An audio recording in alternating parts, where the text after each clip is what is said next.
Selamat malam para pendengar setia di seluruh Indonesia di Dongeng Aki Rukman. Selamat mendengarkan dan tetap merdeka. Assalamualaikum warahmatullahi wabarakatuh. Bismillahirrahmanirrahim. Alhamdulillahilladzi anjala sakinata fi qulubil mu'minin liyazdadu imanama imanihim. Amma ba'du. Bapak Ibu dan kawan-kawan sekalian serta anak cucu Aki dimanapun menyimak dongeng ini, selamat malam and sampurasun. Kemarin lumayan banyak tanggapan bahwa KIE diingatkan kembali. Ya kalau cerita KIE kan tidak akan berhenti-berhenti ya. Syarat rukun lah begitu kalau di dalam bahasa agama mah. Namun demikian kita akan ini refreshing saja. Kemarin kan kita akan membedakan apa yang disebut dengan KIE, advokasi, motivasi, pemberdayaan, penggerakan, dan konseling. Nah, mohon maaf, Aki membahasnya dalam bahasa lapangan. Jadi kalau tidak akur, tidak sama dengan bahasa teori yang ngawang-ngawang, apalagi dengan bahasa-bahasa Inggris, ini mohon maaf.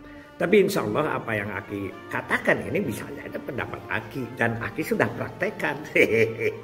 Begitu ya, itu bahasanya. Karena bahasa pengalaman, bahasa aplikasi bukan teori murni. Nah sekarang yang akan kita bahas adalah advokasi. Ya duka ting lah, dari mana itu dari tahu. Karena waktu Aki ke negeri Paman Sam juga belajar. What is the education? Wah, ini baru dengar kita ya. Jadi ada bahwa mungkin dari sana advokasi dulu tidak ada. Sekitar tahun 2000-an ke sini ribut dengan advokasi ini. Kemudian apa yang disebut dengan advokasi? Nah, ini bahasa Aki ya. Pertama adalah merayu. Ya. Terus apa? Merayu, meminta, permohonan, atau disebut dengan apa, ancaman, itu advokasi ya. Apalagi ya, membujuk, ialah sekedar apa saja yang bisa mempengaruhi siapa. Nah, siapanya ini adalah sasarannya adalah para pemegang kebijakan, para pembuat kebijakan. Itu kira-kira ya. Jadi yang disebut dengan merayu, membujuk, mengancam, bahkan diancam ya, itu asal yang penting keluar kebijakan, keluar sesuatu, apakah itu berupa SK, apakah itu berupa perbu, perda, atau apa saja yang berpihak kepada orang yang termarginalkan, atau orang yang terpinggirkan, atau orang-orang yang kecil, orang yang sangat membutuhkan. Itu kira-kira seperti itu ya. Kenapa Ki makai mengancam segala? Aki banyak ini pengalaman. Dan di kita itu sampai kepada hal-hal yang sangat krusial, asal jangan sampai membunuh. Dan advokasi harus siap menjadi balan, harus siap menjadi musuh. Itu advokasi. Siapa pelaksananya? Nah, siapa pelaksananya ini ada dua. Yang pertama adalah kawan. Kalau advokasi itu, kalau kawan beneran. Jadi jangan ujug-ujug datang lalu mengadvokasi, itu kayaknya susah. Yang kedua lawan. Jadi pelaksananya itu kawan atau lawan. Contoh ya, ketika Aki di Ciamis mendapat kebijakan untuk motor PLKB ya. Jadi orang lain belum bisa mendapat motor karena 200 motor itu tidak mudah, bahkan menjadi iri lah. Kalau menjadi contoh mah terlalu jauh, menjadi iri itu adalah bukan dari pribadi, bukan Aki yang mengadvokasi ke Pak Engkon, tapi itu adalah partai, aspirasi dari DPRD. Hanya beda ketika Aki mendapat motor 200 atau buah ya, itu adalah aspirasinya dari teman. Dari teman siapa? Dari partai pendukungnya Pak Bupati. Itu tidak terlalu rudet, tapi tentu saja ada tentangan dari yang beda. Itu kan ramai itu dibahasnya di DPRD itu. Nah kemudian kalau balai penyuluhan, atau dulu Aki tidak nyebut balai penyuluhan karena kan pertama kali Aki membuat itu waktu itu adalah namanya kantor UPT. Kantor UPT itu juga bukan Aki datang ke Pangkon, bukan. Tapi itu juga aspirasi dari DPRD, hanya yang ini adalah lawan. Lawannya siapa? Adalah dari partai-partai di DPRD itu, fraksi-fraksi yang tidak mendukung Pangkon pada saat pencalonan. Jadi gitu ya. Jadi ada yang disebut dengan kawan, ada yang disebut dengan lawan.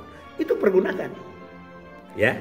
Nah, Aki tidak tahu apakah advokasi dari buruh yang paling gede itu, kalau mau ingin naik kan setiap Mei itu kan ada demo itu ya, demo besar-besaran, itu apakah lawan atau kawan? Hanya yang beda ketika Aki advokasi tenaga ke Pak Gubernur, Pak Aher. Nah, waktu itu Aki menjelaskan beberapa kali, berulang kali, dan kemudian mendapat TPD, tenaga penggerak desa, yang rencananya 2.000 secara bertahap. Pada waktu Aki pensiun itu baru 1.380. Itu kawan karena dianggap Aki dekat atau kita sebagai staf kepada pimpinan. Jadi itu ya. Nah itu pelaksananya. Kemudian apa saja bentuknya? Nah macam-macam lah bentuknya ya. Yang bentuk yang pertama itu mohon ya. Yang pertama adalah lobby ya. Yang kedua macam-macam. Ada yang pendekatannya itu melalui golf kepada pimpinan itu sehingga menjadi kedekatan ya. Hanya jarang yang disebut yang musuh. Yang musuh itu sebetulnya itu bagus itu ya, tapi membangun. Misalnya provokasi media. Dikatakan bahwa bupati tidak tidak memihak kepada keluarga berencana. Nah pada waktu itu siapa? Wartawan pasti yang nulis. Makanya Aki ditanya dulu kan, apa Ki, kenapa lemahnya program KB saat era reformasi ke sini? Nah Aki bilang ada 4 kan alasannya.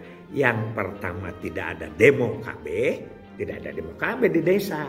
Ya, kalau tidak ada jalan rusak demo, kalau ada sekolah butut demo, kalau ada BLT demo, tapi tidak pernah ada yang masyarakat datang ke kepala desa, hei kepala desa di RW 3 sudah kekurangan kondom, sambil bawa golok, kan nggak ada.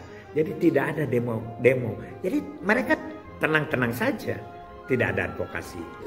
Kedua, apa yang terjadi adalah tidak ada janji politik. Karena Aki suka nyebut itu ya. Kalau orang janji politik itu kan, oh kalau saya jadi kepala desa maka jalan ke RW 3 akan diperbaiki. Kalau saya menjadi kepala desa maka dan pembangunan itu janji. Tidak ada. Kalau saya jadi kepala desa semua RT akan saya vasektomi, kan tidak ada. Nah itu jadi tidak ada janji politik. Yang ketiga, tidak ada advokasi dari luar, yaitu yang tadi itu, yang musuh itu. Kalau datang LSM misalnya datang atau apa, yang ditanyakan adalah kenapa pembangunan sekolahnya, kenapa ini, kenapa itu, kan banyak sekarang seperti itu. Tapi tidak ada yang menanyakan kenapa itu KB-nya tidak maju, tidak ada, ya, tidak ada advokasi dari. Yang keempat adalah kurangnya pengetahuan para kades itu atau para pimpinan-pimpinan daerah tentang KB. Ya cerita aja demografi, ngaku-ngakunya kan bonus demografi itu tidak kelanjutan. Tidak ada cerita bahwa kaitan bonus demografi dan KB. Begitu. Makanya Aki nanti insya Allah tanggal 24 diundang oleh Ibu Dewi ya di KBB, itu akan cerita tentang tenaga kerja, pasti akan Aki singgung tentang bonus demografi. Jadi itu yang disebut dengan advokasi. Jadi advokasi itu segala sesuatu, bisa lobby, bisa demonstrasi, bisa provokasi media, itu adalah cara-cara beradvokasi ya. Aki kan suka heureuy advokasi, tapi jangan ini mah heureuy. Kalau ada PLKB perempuan, minta ke kepala desa, terus nanyakan minta tambahan atau pos KB gitu ya, minta tambahan anggaran, kemudian kata kepala desa nggak ada, tolonglah tarik sedikit tuh roknya ke atas. Itu jangan diikuti, itu bercanda kan. Kalau KIA dengan Aki itu katanya pertama harus dapat ilmu, yang kedua bahagia. Itu kata Ibu Atik ya, Bu Atik Kabid yang sekarang di Kabupaten Cianjur. Saya kira itu dari Aki, jadi advokasinya bisa dikembangkan silahkan ya. Dan nanti akan ada dua ini perkiraan. Di Genting itu apa, gerakan orang tua asuh stunting. Kalau itu kita mendapat dana dari satu korporat atau dari pemerintahan atau dari apa, kalau pemerintahan itu kewajiban ya, dari satu korporat misalnya Bajnas itu sudah memberikan di Tasik itu untuk stunting, kemudian Promina. Kalau sifatnya yang bersifat mengeluarkan kebijakan itu advokasi. Tapi kalau kepada perorangan, nah itu lain, tidak advokasi ya. Kepada misalnya Pak Haji Mansur gitu, menjadi orang tua asuh stunting 1 atau 2 anak, itu kayaknya bukan advokasi, tapi itu apakah masuk nanti ke penggerakan atau masuk kepada pemberdayaan? Kalau pemberdayaan bukan ya. Nanti makanya ini rumit, itu hanya nama saja.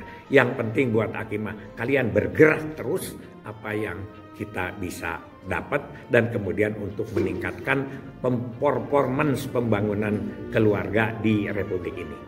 Hasbunallahu wa ni'mal wakil, ni'mal maula wa ni'man nasir. Wassalamualaikum warahmatullahi wabarakatuh.